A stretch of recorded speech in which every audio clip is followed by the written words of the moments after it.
We got news dropping today. We got all kinds of stuff to get into. We got hot fixes. We got interesting sets. I want to get into these sets because it could be preluding to what could be coming in the future for WoW. And then this shit happened. So the race to world first, probably the most anticlimactic finish we've seen just yet. So let's just jump straight in here.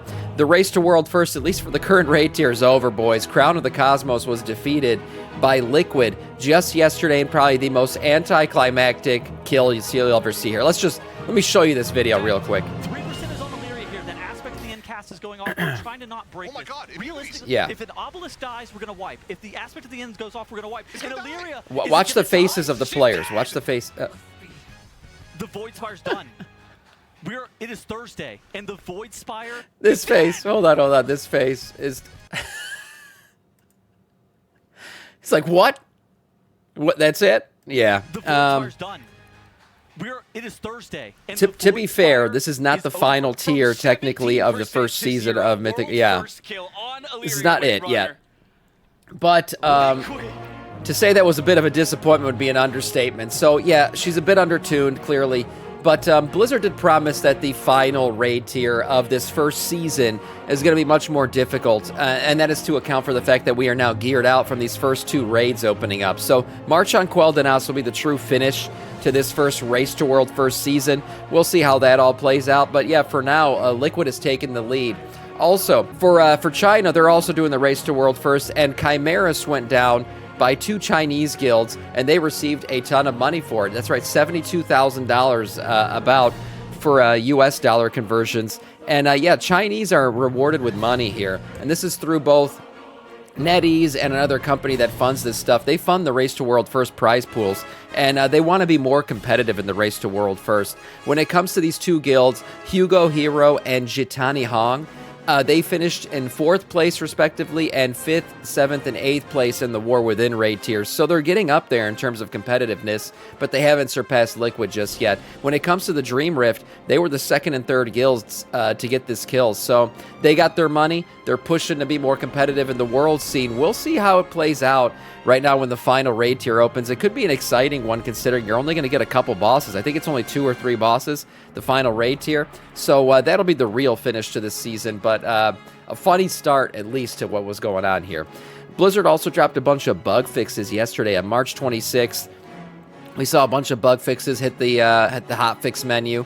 They fixed a couple issues with some classes, particularly Fire Mage got a fix, Retribution Paladin, and Demonology Warlock. Also, some hotfixes hit the channel here. And then Delves, we saw a couple fixes where they fixed issues with Valera going on, with her damage dealing output and everything else. So that's good. An additional Twilight material now drops from enemies in the Shadow Enclave during the Shadow Supply story variant. So that's another nice little bonus to that one.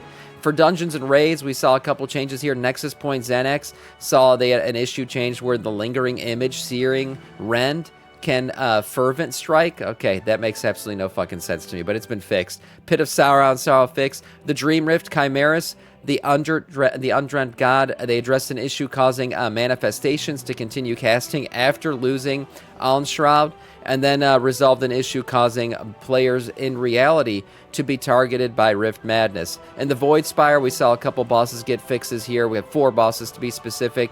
And then some item and rewards fixes and some quest fixes. So there you go. You guys can read through this if you want to. But just some hot fixes that went live the other day. Now, the Delver's Journey cap. This has been a controversial one this week. If you don't know, the Delves right now are going through their, weekly buff where you get more XP, you get more Delver's Journey, and you get more Undercoin. And unfortunately, this is all capped, at least for the most important part. Delver's Journey, the progression on that is the thing that people really like to buff out and level up during these Delve buff weeks. Well, right now it's capped at 4, and it was capped at 4 when the season started.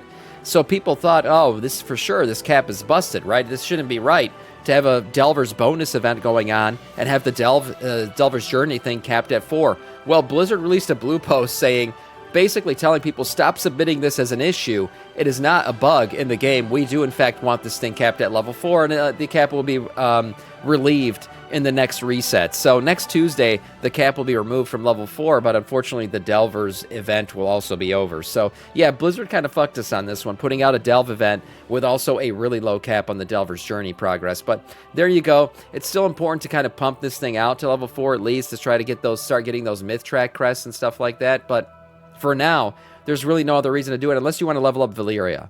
Or, Valyria. You can go ahead and leveling her up. I think her cap is right now is at 40, so you can still level her up and prepare her basically for the next round of delves that you'll be doing. But right now, that's really the only thing you can get out of this Delver's Journey. And Undercoin. Undercoin, too, is another thing you can get. Level 60. Okay, so level 60 is her current cap. So there you go.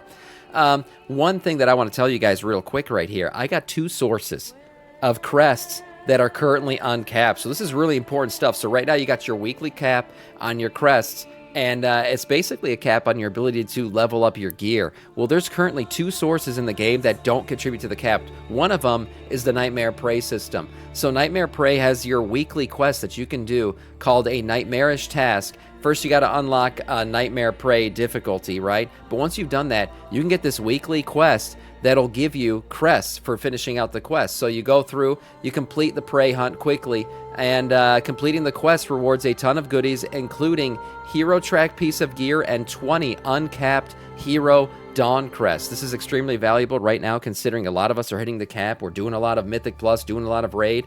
Maybe you've completed everything you've capped out. Well, this doesn't count towards your cap. That's right. So this is a really nice one right here, getting 20, and you can also get another 20 by doing the Cracked Keystone quest. So this Cracked Keystone quest got a bit of RNG to it, but right now if you're running tier 11 delves, there's always a chance that your end of run loot could give you a Cracked Keystone.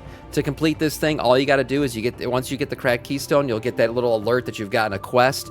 You'll get the Cracked Keystone quest, and you'll go run a Mythic Plus dungeon. Just has to be a Keystone level 2 or higher, and once you're done running that thing, you get to turn in the Cracked Keystone quest, and this thing will give you 20 Hero Dawn crests and 20 Myth Track crests. Yeah, cracked out indeed. It's a cracked Keystone. Try to say that 5 times fast. Getting these crests are uncapped, guys. Another uncapped source of Keystones. So right now, you basically have 40, between these 2 crests, 40 Hero Dawn crests that you can get uncapped, and 20 Myth Dawn crests that you can get uncapped. This can put you a little bit ahead of some other people who are currently dealing with cap issues, right? So this is a nice one, and you could do this every week. At least the Prey one. You have to get a little bit lucky with the Cracked Keystone, but at least the Prey one, you can do this every single week, adding a little bit on top of what your cap should be for Crest. So this is a nice way to really gear out right now and level up your gear. So now moving on to 12.0.5, we have a returning item that a lot of people liked, but a lot of people didn't get. The Winner's Podium. If you don't know what this thing was, it's probably because you freaking didn't participate in that stupid minigame. What was the minigame called? Dastardly Duos. It was Blizzard's little attempt to kind of have some fun with some shit. I don't blame them for trying, but I really didn't find Dastardly Duos fun at all. It was like this little in-game competitive mode where you're in the arena and bosses keep coming and you gotta, get the highest score possible while doing the event. So this was like a competitive event, and one of the things you could win from it was the Winner's Podium. This thing was a really cool toy, actually, where it puts up a podium. If you guys remember, I wanted to get this thing for our transmog competitions, but I didn't do Dastardly Duos enough to get it. Well, this thing is coming back for the Decor Duel game. That's right, the Decor Duel, which will be, the prop hunt, hide-and-seek game. You'll be able to unlock the Winner's Podium from this thing. So this is a really cool reward that you'll be able to get from it. It's coming back. We haven't seen this thing come back ever since it was first released under the Dastardly Duos event. So this will be a nice way to get a really cool toy that people could actually stand up on and, have a little ranking competition. So this is pretty cool. And then finally, one of the most interesting pieces of gear I've seen data mined yet, guys. Now, this could be a store item, but I think there's some lore involved here. So let's check this one out real quick. These items have been data mined, potentially as store-related items and sets. But what's going on here? There's an interesting theme, guys. This looks like a Nazathian Void Touch set. Interestingly enough, we've seen now 2 color variations of this. We got this kind of whited out and purple Nazathian set, and then we also see this one right here. It's more of like a brown out version of it. So what's going on here? Well, I don't know if you guys know this yet, and we're going to talk about this a little bit later in the stream and some of our React content, but N'Zoth could be coming back. That's right, some data mine stuff suggests that N'Zoth is making a return. Now, we recently saw you know, Xal'atath's dagger show up again. The last time we saw that dagger, N'Zoth had been stabbed with it in Dragonflight. So really weird shit going on here. N'Zoth finally making a reappearance. Was he actually dead? He did know we were coming to kill him. He had already seen that future.